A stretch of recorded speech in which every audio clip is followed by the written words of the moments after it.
Cumprimento a igreja com a paz do Senhor, amém? Amém. Graças a Deus. Vamos, irmãos, novamente ler o texto de João, capítulo 19, amém? Graças a Deus. João capítulo 19. João capítulo 19. Uma breve reflexão sobre a palavra de Deus a respeito desse texto que fala sobre a morte de Jesus, amém? Evangelho de João capítulo 19, versículo 28. Evangelho de João capítulo 19, versículo 28 diz assim: depois, vendo Jesus que tudo já estava consumado, para se cumprir a escritura, disse: tenho sede. Estava ali um vaso cheio de vinagre. Estava ali um vaso cheio de vinagre. Embeberam de vinagre uma esponja e, fixando-a num caniço de sopo, lhe achegaram à boca. Quando, pois, Jesus tomou o vinagre, disse: está consumado. Inclinando a cabeça, rendeu o Espírito. Amém? Os irmãos podem sentar em nome de Jesus. Graças a Deus.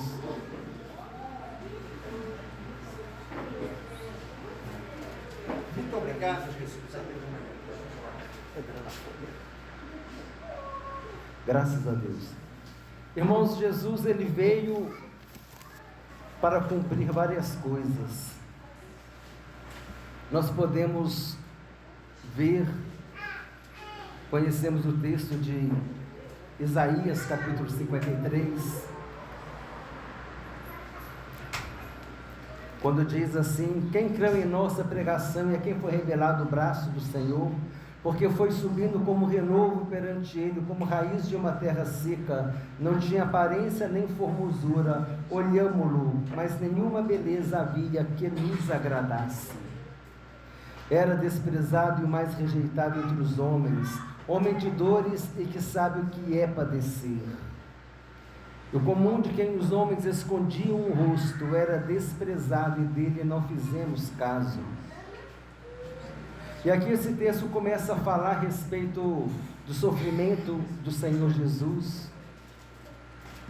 Fala que ele foi pregado entre os transgressores.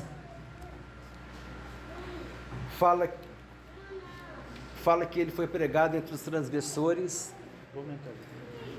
E assim ele derramou a sua alma na morte. Fala que ele orou, intercedeu pelos transgressores.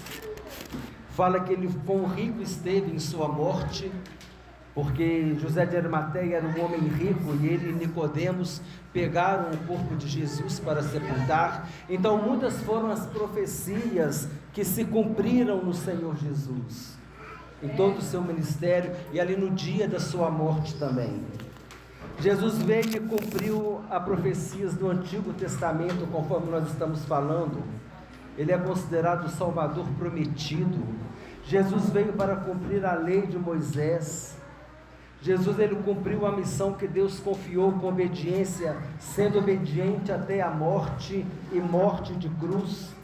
Nós lemos aqui em Filipenses capítulo 2, versículo 5: tende em vós o mesmo sentimento que houve também em Cristo Jesus, pois ele, subsistindo em forma de Deus, não julgou como usurpação o ser igual a Deus, antes a si mesmo se esvaziou, assumindo a forma de servo, tornando-se em semelhança de homens e reconhecido em figura humana. A si mesmo se humilhou, tornando-se obediente até a morte, e morte de cruz.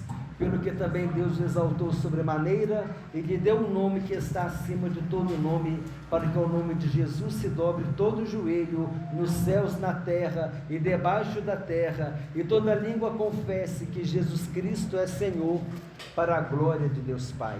Então nós vemos que Jesus, ele foi cumprindo muitas coisas que estavam escritas a respeito dele, as profecias do Antigo Testamento. Ele veio cumprir a lei de Moisés, ele cumpriu com obediência, conforme nós vimos, sendo obediente até a morte, a missão que o Senhor Jesus, que Deus lhe confiou. Ele disse aqui em João capítulo 17, eu te glorifiquei na terra, consumando a obra que me confiaste para fazer. Olha só, irmãos, a obediência do Senhor, poder chegar a falar diante de Deus, que ele foi obediente, cumpriu a obra, o projeto que Deus tinha planejado, o projeto da salvação. Jesus cumpriu no seu ministério terreno a missão de curar e ressuscitar. Ele cumpriu a missão de ensinar. Ele ensinava nas sinagogas. Nós conhecemos várias pessoas que Jesus curou, várias pessoas que Jesus ressuscitou. Ele cumpriu a missão de interceder. Ele intercedeu pelos transgressores, quando disse: Pai, perdoa-lhes, eles não sabem o que fazem. Jesus intercedeu por nós na oração sacerdotal, que é a oração que está em João capítulo 17. Muitas profecias dos Salmos se cumpriram em Jesus. O Salmo 61, 21 diz: Por alimento me deram fel, e na minha sede me deram a beber vinagre. Foi o que nós lemos aqui. No Salmos 22, Jesus disse: Deus meu, por que me desamparaste? No versículo 7 diz: Todos os que me veem zombam de mim, afrouxam os lábios, meneiam a cabeça. Confiou no Senhor, livre-o, salve-o, pois nele tem prazer. Então nós vemos aqui, irmãos, fizemos uma pincelada de tantas coisas que se cumpriram em Jesus. E em Jesus, consciente de tudo, ele disse: depois, vendo Jesus que tudo já estava consumado, que tudo já estava cumprido, para se cumprir a Escritura, faltava um detalhe ainda para para coroar todo o processo de cumprimento daquilo que estava escrito a respeito dele.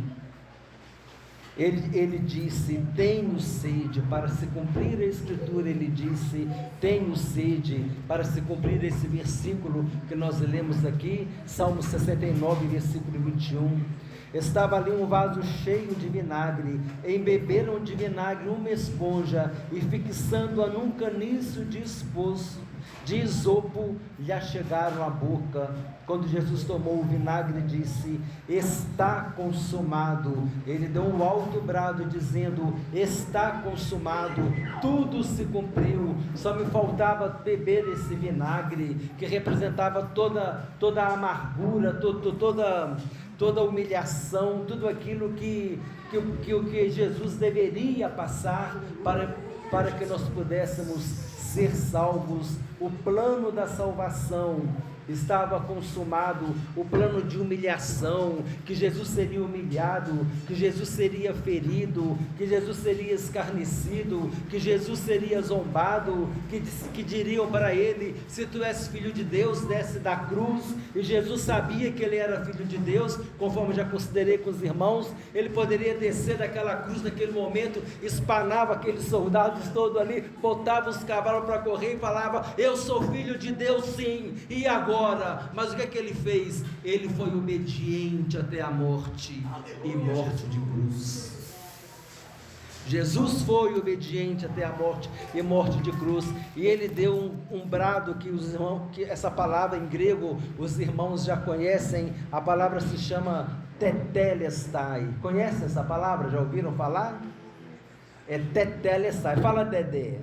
Fala Dedé. Agora coloca o T, teté. É assim que fala, tá, irmãos? A sílaba tônica está na segunda. Tetelestai. Tetelestai é um verbo conjugado. Esse verbo, ele é um verbo assim, quando uma pessoa faz uma coisa e nunca mais ela tem que fazer.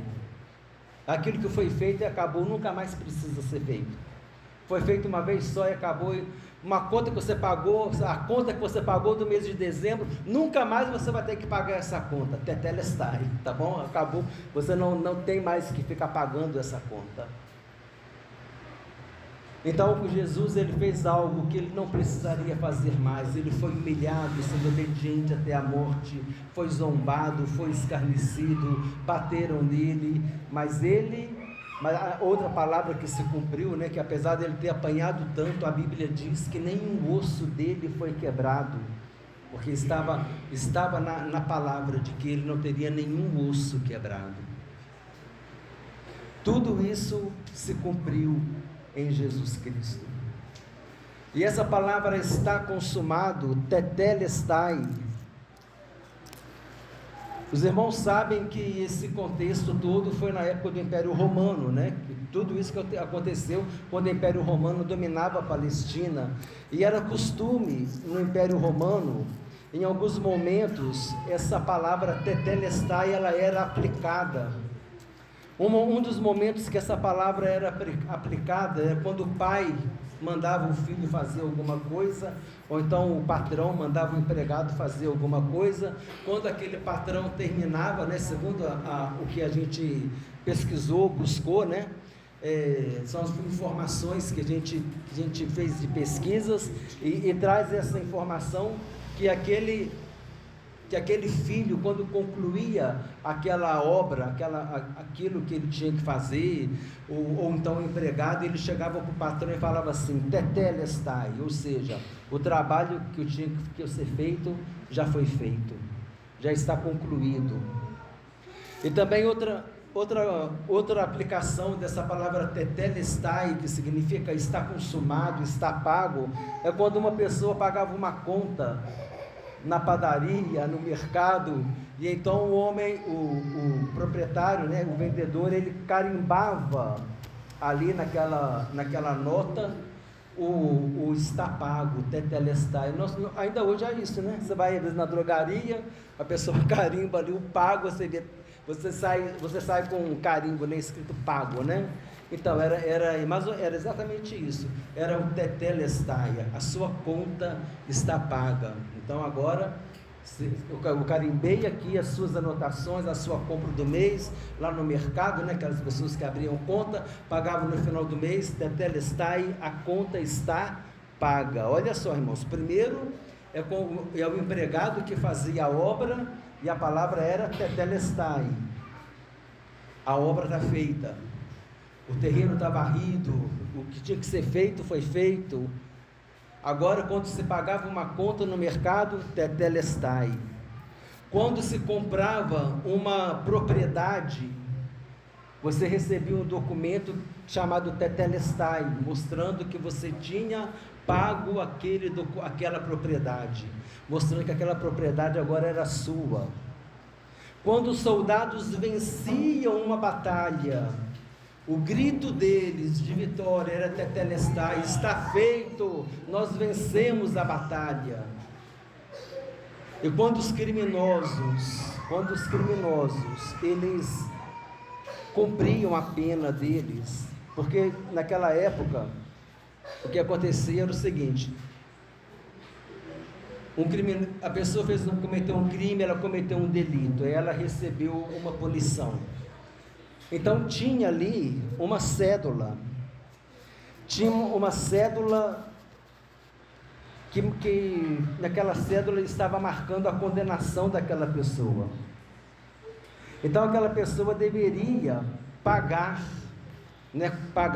aquela condenação. Então vamos supor que ela tivesse que sofrer 30 chicotadas. Então ela foi lá, levou as 30 chicotadas, na hora que ela saía, né, toda machucada, mas ela recebia aqui, onde naquele papel, naquela cédula de acusação dela, de condenação, que estava escrito ali que ela tinha que sofrer 30 chicotadas, ela sofreu as 30 chicotadas, eles carimbavam o tetelestai ali, quer dizer, ele pagou a dívida da punição dele. Se tivesse que ficar 1 ano preso, quando ele saía, estava carimbado ali que ele tinha cumprido a pena dele, a punição dele. E aqui nós entendemos, irmãos, em Colossenses, no capítulo 2, agora você entende melhor, quando Paulo explica, no capítulo 2, versículo 14, tendo cancelado o escrito da dívida que era contra nós. Esse escrito da dívida, irmãos, era aquela culpa que aquele condenado tinha, ou era punição de ficar preso, ou era punição de chicotada, ou qualquer outra punição. Então era o escrito da dívida. Agora nós tínhamos também diante de Deus um escrito da dívida, que eram os nossos pecados que nos condenavam, era o escrito da nossa dívida, mas quando Jesus morreu, ele pagou a culpa do nosso pecado. Olha o que diz Paulo aqui em Colossenses capítulo 2, versículo 14, tendo cancelado o escrito da dívida que era contra nós, e que constava de ordenanças, o qual nos era prejudicial, removeu-o inteiramente, encravando-o na cruz. E o versículo 15 também pertinente à mensagem, e despojando os principados e a potestades, publicamente os expôs ao desprezo, triunfando na cruz. Então aqui nós vemos que essa palavra está consumado, né, que é o tetelestai. Olha só como, se a gente começar a abrir a visão, abrir o leque, a gente começa a perceber a profundidade dela. Que não era simplesmente um está consumado. Jesus não falou um está consumado simplesmente porque era costume, porque era uma palavra diferente. Havia algo ali que Jesus estava querendo transmitir, e aquele povo daquela época, eles entenderam, quando Jesus bradou está consumado, eles entenderam com mais profundidade do que nós o que Jesus estava dizendo. Porque assim como aquela criança, aquele escravo fazia aquela obra e falava para o papai, né, para o patrão, tetelestai, assim Jesus também falou: olha, pai, a obra que era para eu fazer na cruz está completa, tetelestai, está consumado. Eu fiz a obra completa.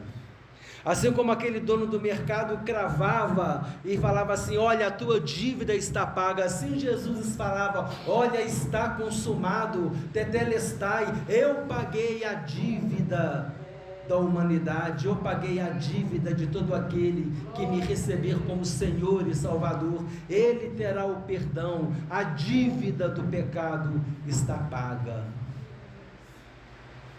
Assim como aquele documento provava a compra de uma propriedade, assim Jesus falava: olha, tetelestai, eu comprei um povo com o meu sangue, não foi sangue de bode, não foi sangue de carneiro, mas foi o sangue do precioso de um cordeiro sem defeito, sem mácula, o sangue de Jesus Cristo.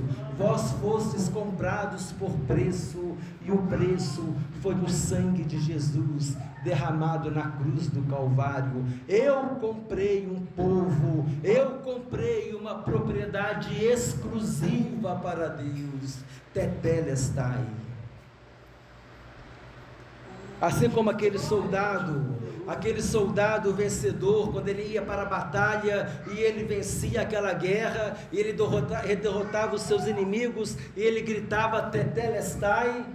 Assim agora Jesus fala: na cruz eu derrotei o inferno, eu derrotei o diabo, eu derrotei os seus anjos, eu triunfei deles, eu despojei os principados e potestades publicamente, eu os expus ao desprezo, eu triunfei deles na cruz. Eu sou o vencedor, eu venci a batalha, tetelestai. E assim como aquele criminoso que pagava a culpa, levava a chicotada dele ali, e ele pagava aquela culpa, pagava aquela dívida, assim Jesus também fez conosco. Ele pagou a culpa do nosso pecado. A Bíblia diz: o castigo que nos traz a paz estava sobre ele. A nossa culpa, o nosso pecado estava sobre Jesus. Tudo isso aconteceu, meus irmãos.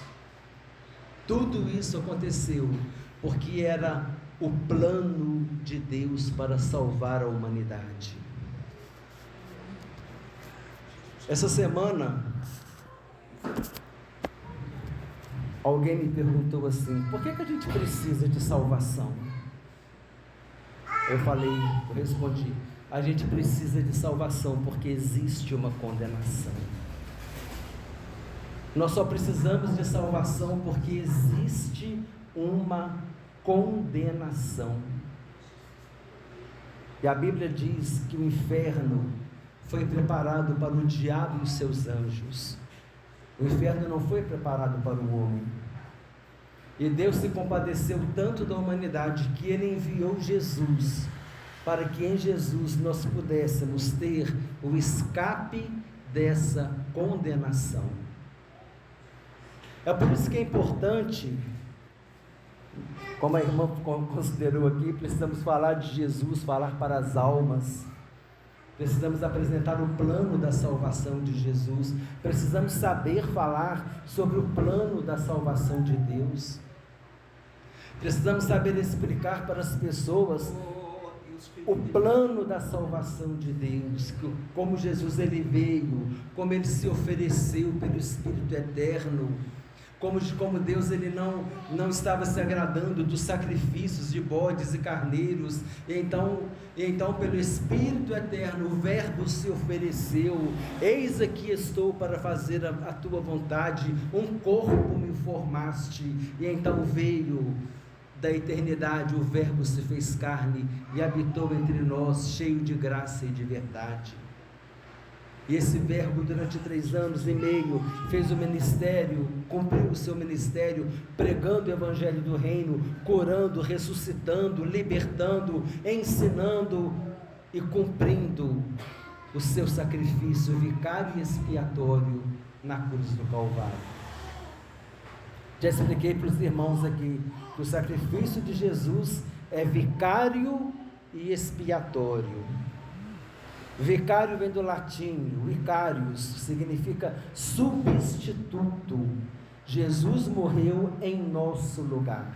E expiatório significa, a expiação é você pagar a culpa de alguma coisa, você ser castigado pela culpa de alguma coisa. E o sacrifício de Jesus foi expiatório, porque ele sofreu a culpa, ele pagou a culpa do nosso pecado.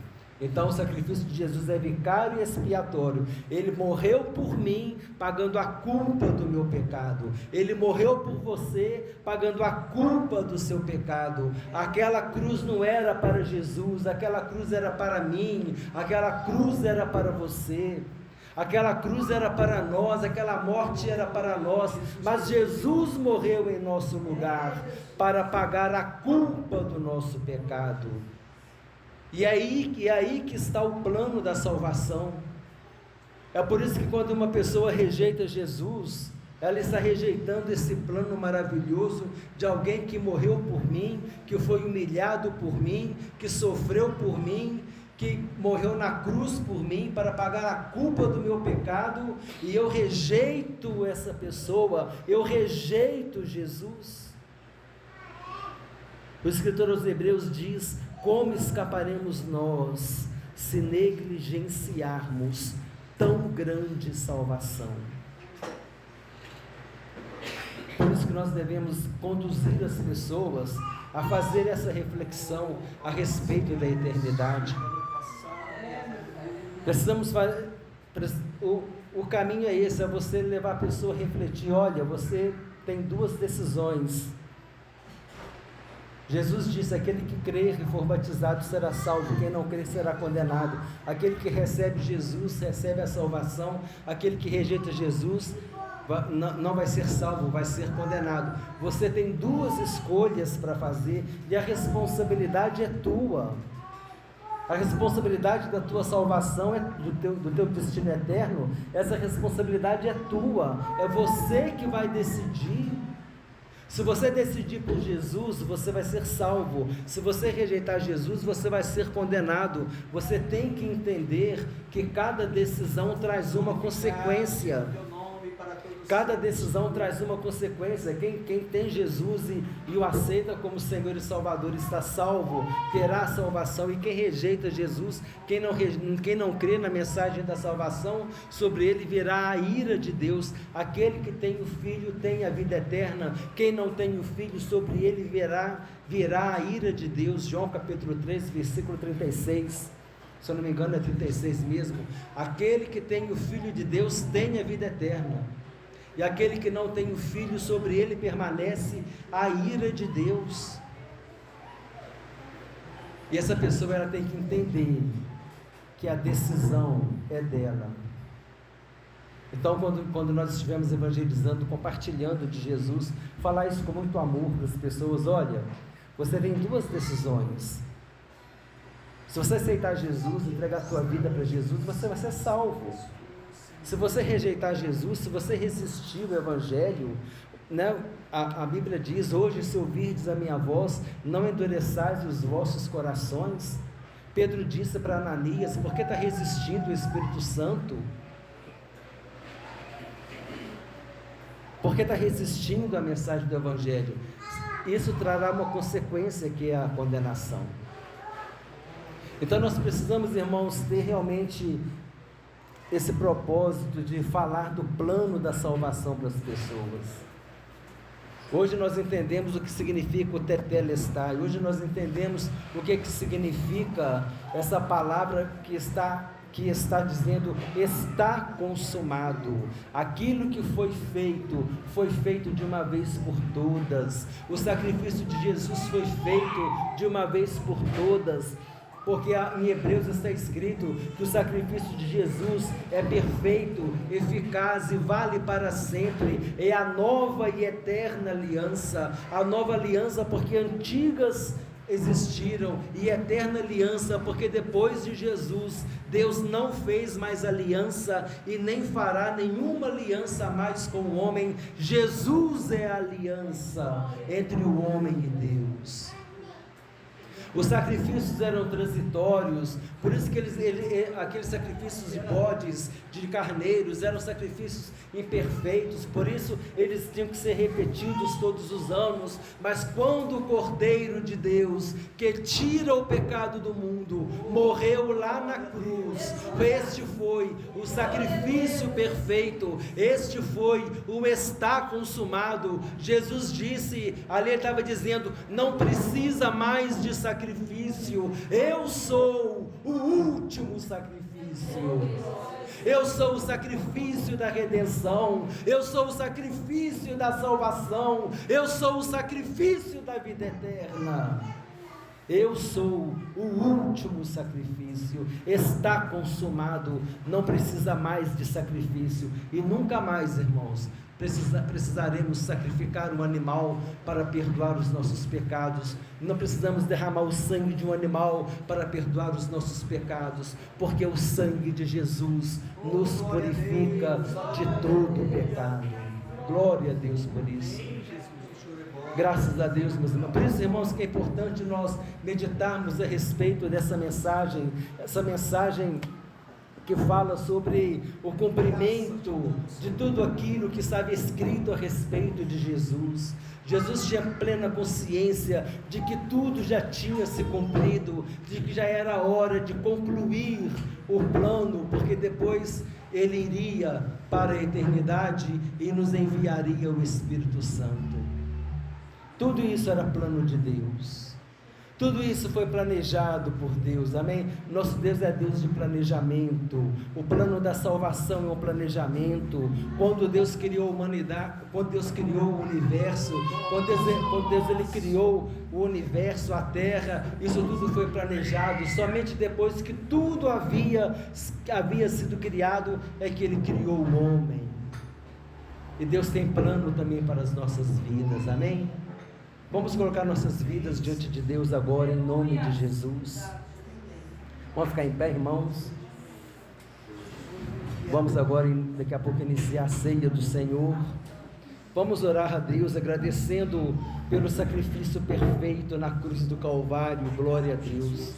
É esse sacrifício, é o sangue de Jesus derramado na cruz do Calvário, que nos habilita a entrar na presença de Deus, entrar além do véu no Santo dos Santos, entrar na sala do trono, poder contemplar a face do Pai, porque quando nós olhamos para Deus, Deus não vê um homem pecador, mas Ele vê um homem lavado e purificado pelo sangue do seu Filho. Aleluia, glória a Deus.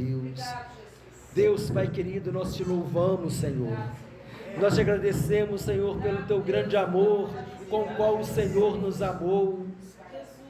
A tua atitude, Senhor, de enviar o teu Filho ao mundo para nos resgatar, nós que estávamos perdidos em nossos pecados, em nossos delitos, mas Jesus veio em busca daquilo que estava perdido.